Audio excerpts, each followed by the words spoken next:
beautiful day for a neighbor. Would you be mine? Could you be mine? Kathy, with a C, Mabbutt, M-A-B-B-U-T-T. And I'm going to ask you, how long have you been doing this for? I've been doing it for 16 years, and I just got reelected for another 4.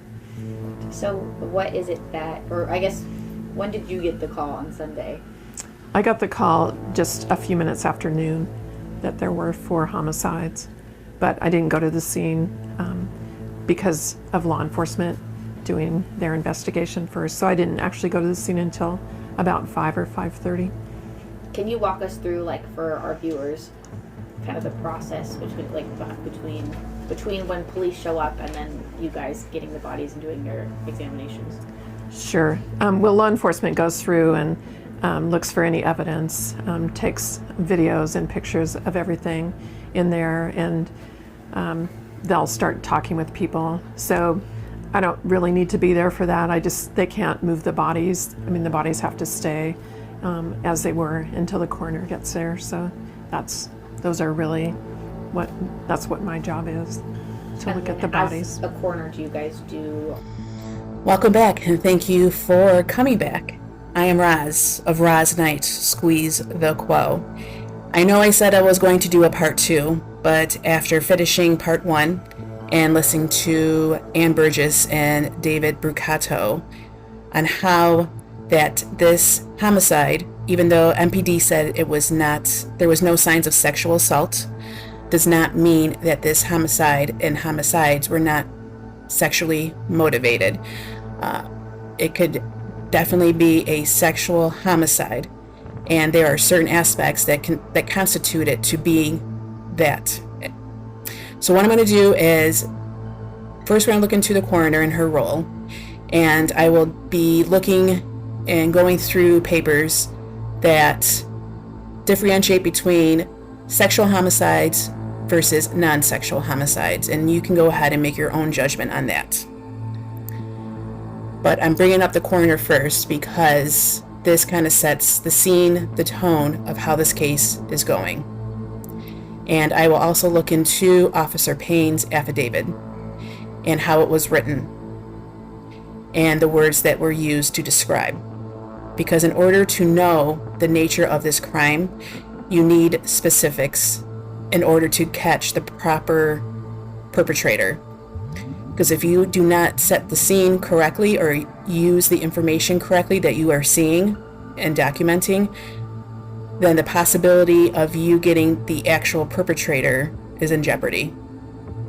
But you'll go ahead and make a decision on your own as well.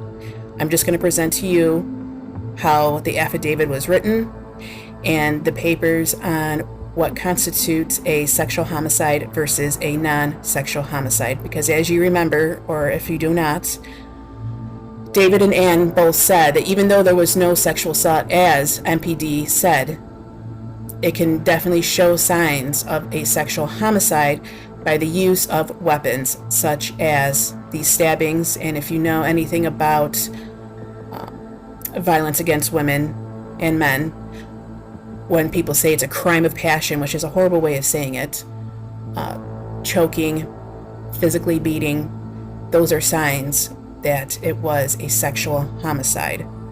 And we'll look further into that as well, and you make your own decision. So I wanted to stop during Kathy's interview that was done and kind of look into what her role is, and this is on the Latah County, Idaho page, as you see. So here is her role. And as soon as she's informed that a person in her county has died as a result of violence, whether apparently homicidal, suicidal, or accidental, or under suspicious or unknown circumstances, which we know is not, we can scratch that off because they said right from the get-go that it was brutal stabbings with lots of blood. Or B, when not attended by a physician during his or her last illness and the cause of death cannot be certified by a physician, shall go to place of death and take charge of the body. Shall go to place of death and take charge of the body, because as we know, is what we've been told, there was no physician there of any sorts. forensic pathologist, someone who is certified in that manner. So she goes there and takes charge of the body. An investigation into the events leading up to the person's death shall commence in cooperation with the appropriate law enforcement agency. The coroner may authorize an autopsy to be performed by a licensed physician to aid in accurately and scientifically determining the cause and manner of death. The coroner shall also prepare a written report of the factual information gathered during the course of such an investigation. Let's look at medical information. The coroner may use many different methods when determining the cause and manner of death. This includes medical records from physicians, hospitals, and other healthcare facilities. Federal code concerning protected health information specifically indicates that protected health information can be disseminated to coroners for the purpose of aiding investigation into the cause and manner of death and to assist in the identification of a deceased. Although these records are placed in case file, they are not subject to public view, which is understandable. But MPD said there was no sexual assault. Okay. And yes, the affidavit that Payne wrote is redacted.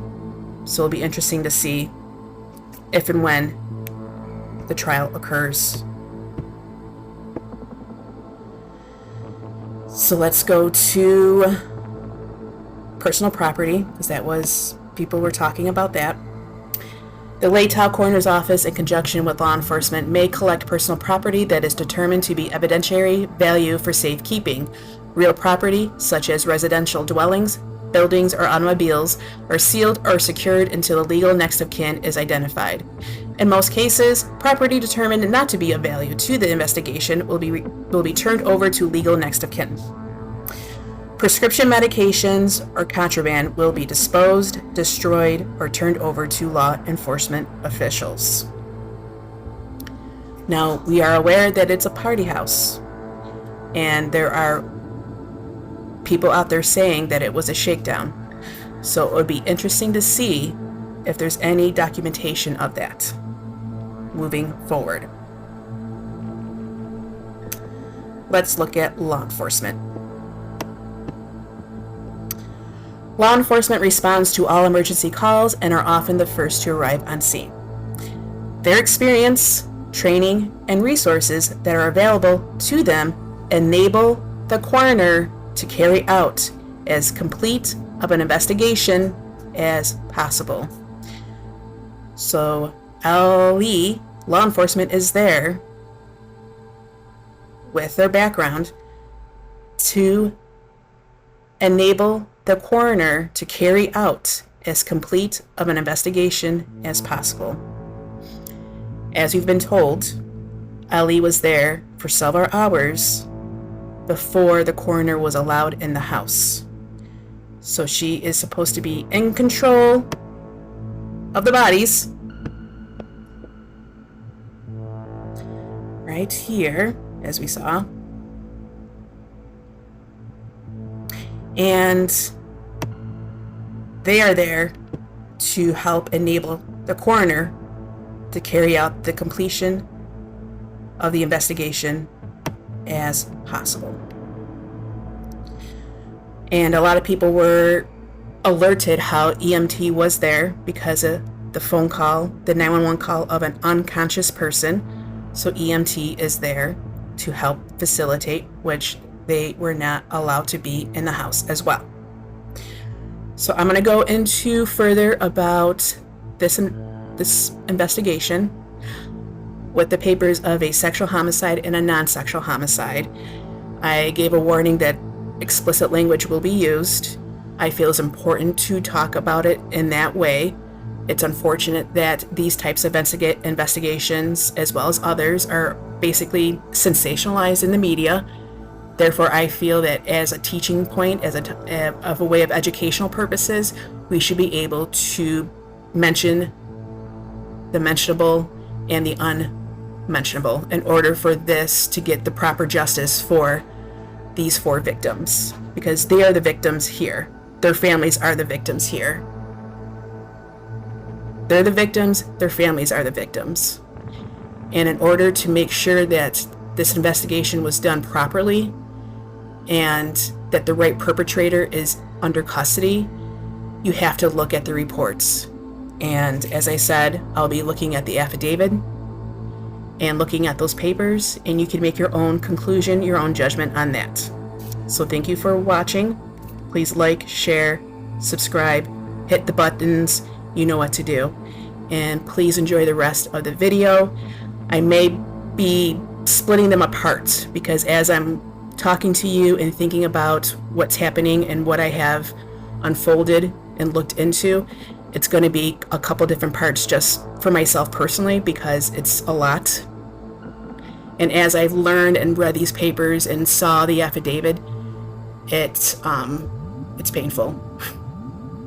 And but you make your own judgment, you use your brains, and you decide for yourself. And please stick around and please comment, let me know if you have any specifics you would like to learn about or if you want me to go over again, and I would be happy to do so. So thank you. The autopsies and all that? No, we, some do if they're an actual medical examiner, but we have forensic pathologists and we contract with Spokane to do that. So in your experience, what is it that you saw when you showed up? Well, there was a lot of blood. It was, yeah, it was a very sad scene with 4 murdered college students. You're ruling all 4 deaths homicides? Yes. Okay. And can you give us a manner of death? Yeah. I believe that the press release was that they were from a sharp object. So stabbings. yeah, we'll know more after the autopsies tomorrow. And do you believe these could be like a murder-suicide or? No, they're 4 homicides. 4 homicides. Okay. And when it comes to doing the investigation post-autopsy, that falls on you, correct? Yes. It's my job to determine the manner and mechanism of death. And then I know with toxicology results, there can often be, at least in Washington, a delay. So do you have any idea how long it could take, if those were relevant, to get any type of results back on that? Well, the toxicology reports, right, they usually take 4 to 6 weeks, sometimes longer. But they might, I don't think they're going to be relevant in the actual manner or cause of death. And do we know how long between the time of death and when police found them, approximately? No, I don't know for sure. Do we have any, could it have been hours? Could it have been a day? Was it maybe close? Is there any sort of time frame there? Not that I'm aware of. Okay, gotcha. And you said the scene was really difficult. I mean, is this something you've had to deal with before in Moscow? Since I've been coroner, there have been at least 2 other multiple homicide scenes that I've been involved in. So. Would you say this is probably the most gruesome? No, it's hard to just single it out. It's the only one I've been to where there have been 4 people at one scene. There have been the other ones have had multiple scenes.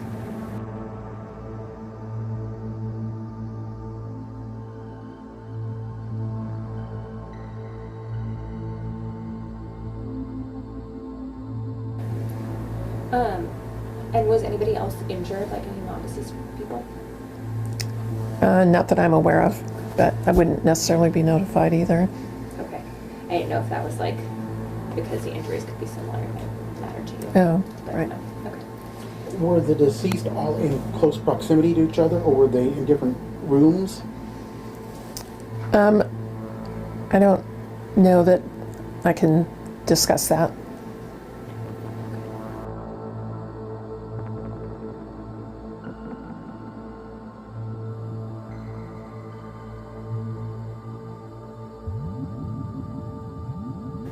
That was my next question too. So. I think, yeah. Will we be able to get a copy of your report once it's concluded? I'm sure it'll be. Oh, sure. Yeah. Yes. Okay, just call. Yes. Yep.